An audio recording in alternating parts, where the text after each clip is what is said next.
to, what is it called?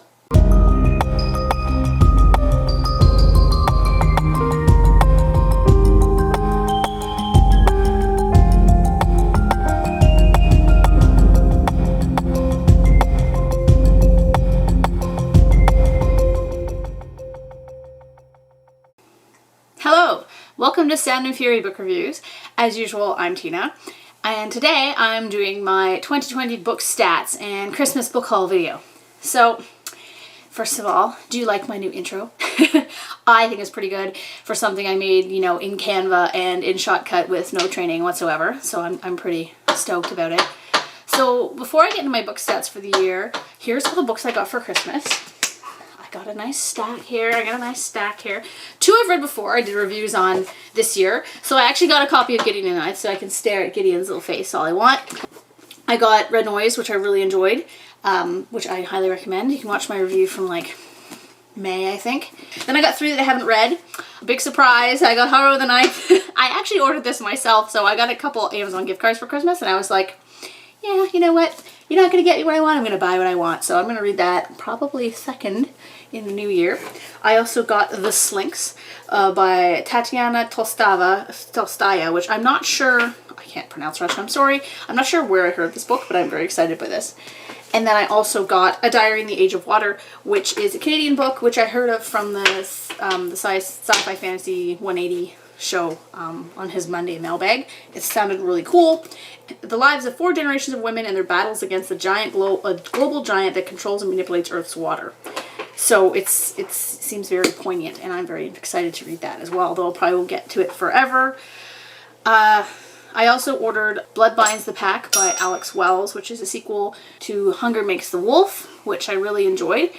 And then I also ordered a literary novel called Fear of Losing Eurydice by Julia de Campos, which I just had on my list for some reason, I'm not sure why. And I also bought Binti for $1.50 for my Kindle because I'm not paying $20 for like a novella, but I've always wanted to read that. I also planned out, so I don't think anyone watches my Proust videos, but I'm going to make them anyway.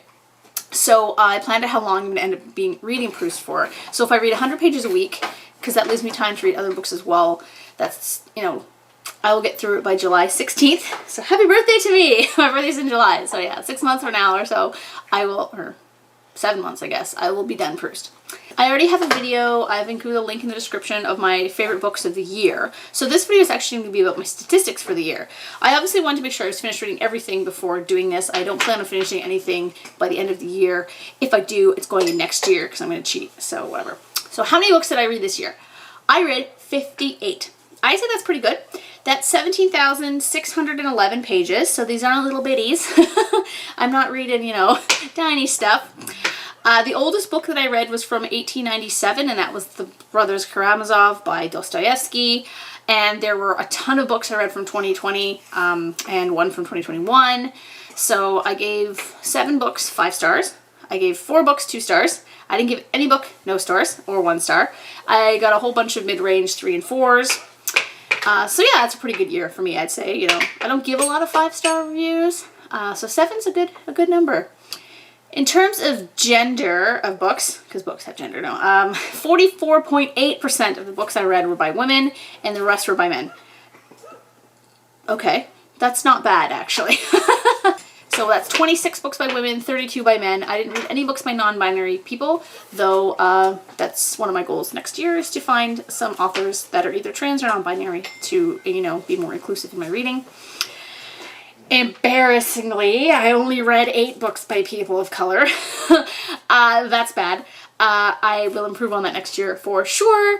I don't know how that happened. I think I just had a bunch of books on my, well, I don't know how to happen. I wasn't paying enough attention. That's what happened. I wasn't thinking about it. And I think that that's something we should think about when we read is, are we broadening, you know, our horizons and mindsets by reading books by people of different backgrounds? I'm going to improve on the diversity of my reading selection next year for sure. That's one of my goals for next year.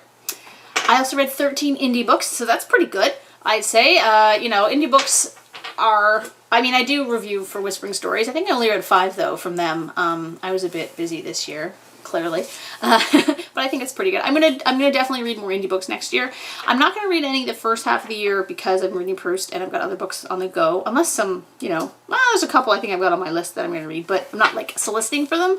But in July I might do a little post on Twitter or on my website and say, you know, I'm open for submissions to reading your stuff. Anyway, down to the meat of it. What genres did I read? This is hard because I read some that were quite hybrid genres, like speculative plus women's fiction or post-apocalyptic romance. That one, the 2-star review. I've decided to put the definitively split genres like that into their own genre. I'm going to call hybrid genres. And the only one I don't really count as a hybrid genre is sci-fi thriller. I just keep that as sci-fi because most sci-fis tend to have a thriller element to them anyway. So out of all the genres, I read 23 science fictions. That's pretty normal for me, about 50%. 7 were post-apocalyptic, also not a surprise. 3 speculative fictions, 3 space operas, 1 hard sci-fi, 5 sci-fi fantasies, 1 alternate history, 2 comedy, and 1 cyberpunk. And I read 7 of those weird hybrid genre books. I read 6 literary fictions. I read 3 historical fictions. I read 2 short story collections. I read 2 fantasies. I read 2 general fiction, I guess. 2 YA, which is surprising to me. Normally it's like 1 or none. I read 1 classic. I guess Proust is technically a classic, but I think I put it under literary fiction. Whatever. I think I was referring to Dostoevsky when I said classics there. I read 1 poetry collection and I read 1 nonfiction, which was a memoir. The shortest book was 146 pages.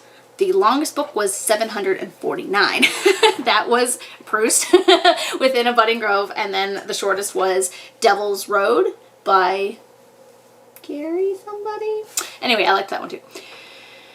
So anyway, that's kind of the end. I'm going to talk my goals for next year. I think I'm going to put another 52 books on my Goodreads challenge there. I always do that and I usually meet it. I plan to finish all 6 all 6 volumes of In Search of Lost Time. I want to read at least 10 indie authors this year. I want to read at least 50% female authors.